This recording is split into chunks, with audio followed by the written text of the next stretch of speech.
Hey guys, and welcome to another episode of CarX Drift Racing 2 with BrogAutohaus. Today we are talking all about the Spyder, which is a Tier 5 car. It is normally in real life an Audi R8 V10 with a rear engine. And the reason I say that is because I believe it's one of the only rear engine vehicles in the game, and it performs differently than a lot of the other cars do. It just seems to have a heavier back end, obviously, because the engine's back there. So the way that it drifts and the way that it's tuned is slightly different than what you would expect in some of the other vehicles that I have. This thing is an absolute rocket. It is super fast off the line.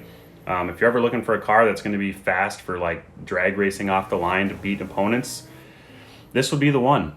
It's probably not the right way to win a top 32 competition, but you know, this thing is just super fast. So I'm excited to show you guys all the tuning and gearing and stuff later in the video. So if you're here just for tuning, you can go to the last 4 or 5 minutes of the video and it should be all the tuning details there. But I wanted to show you some clips first. This thing is wicked fast. It can get to the outside zones and hold a nice clean line. You can see me driving on Kami Road here. Had a couple little hiccups where I bumped the wall and it threw me off, like right there. And but overall, this thing is just a blast. So if you guys haven't checked out the Discord channel or the email in the description for submitting top 5 drift clips, you can do that. They're both down below. There's a great community of guys chatting about this game in the chat on Discord, so be sure to check that out if you're looking for some more information or want to share tunes with people and photos and that kind of stuff. So been really enjoying seeing everybody kind of communicating and hanging out in there, and I think it's going to help grow the community. And I appreciate all of you guys that have subscribed to the channel. If you've been a ghost watcher, give me a follow. I'd appreciate it. We're shooting for 5K by the end of the year, which is a lofty goal, but we'll see if we can get there. So thank you as always for watching. I really appreciate you. And we'll jump into the tuning here in just a moment, and we'll go from there.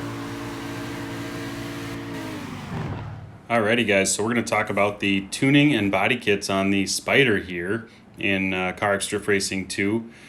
This is a Tier 5 car. It's very fast and it's very different than every other car because of the rear engine.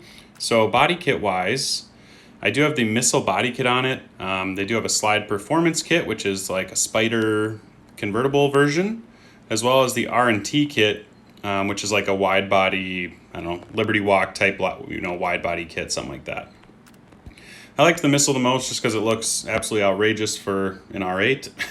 You would probably never see one built out this way unless it was built out specifically for a race purpose.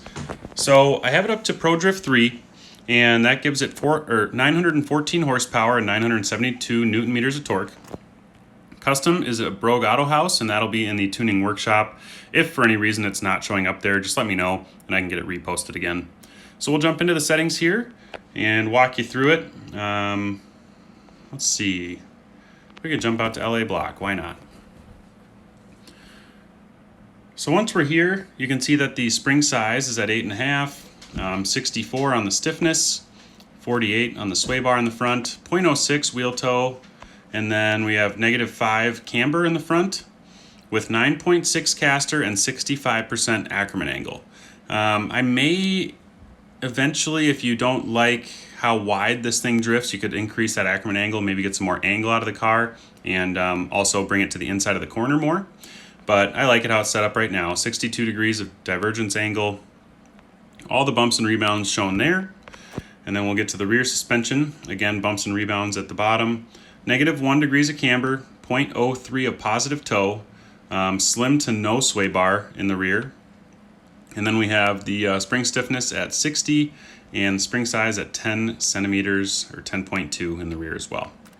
We're running a 20-inch rim with 295 tires by a 30% profile in the front, and we're running a 20-inch rim in the rear with a 325 and a 30. So 295s in the front, 325s in the rear.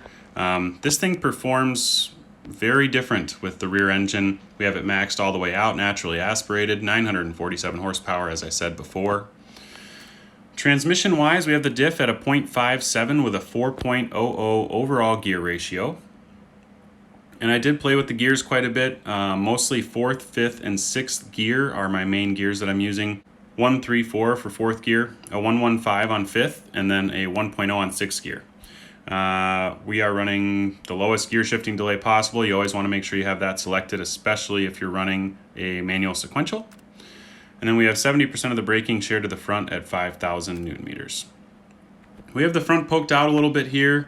It's not very good lighting here to show you, but it was a fitment thing to make sure it kind of pokes out and is filling that fender.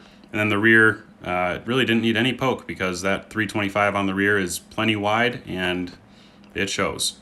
So we'll jump out, do a little bit of driving here at the LA block, see if we can't get up on the bridge here up above, which I'll show you guys real quick. There's this, like, I don't want to call it a secret spot, but if you can get up there, it's really cool, and you can drive like the highway system that you can't normally drive in the game for any other purpose. Stop, stop, stop.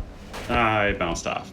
Sometimes that edge will catch you, and when you get up there, you can drive like the highway system, which is really fun. It's obviously not very tight and nimble corners or anything. It's really high speed, everything, and almost hit that stair. And then for the heck of it, we'll do this big bridge jump because why not? Gain as much speed as possible in a straight line. Maybe we'll skip over off the outside just like Oaks did in one of my videos. Oh, we didn't hit the fence though. Yeah, didn't work out quite as I had planned, but nonetheless, that's going to do it for the Spyder tune, guys. As always, let me know in the comments if you want to see a tune for a certain car or a certain drift tune that hasn't been posted or something like that, and I'd be happy to post it for you. Don't forget to like the video for future content and subscribe to the channel. As always, I appreciate it. And put your life in drive. That's going to do it. Thanks for watching.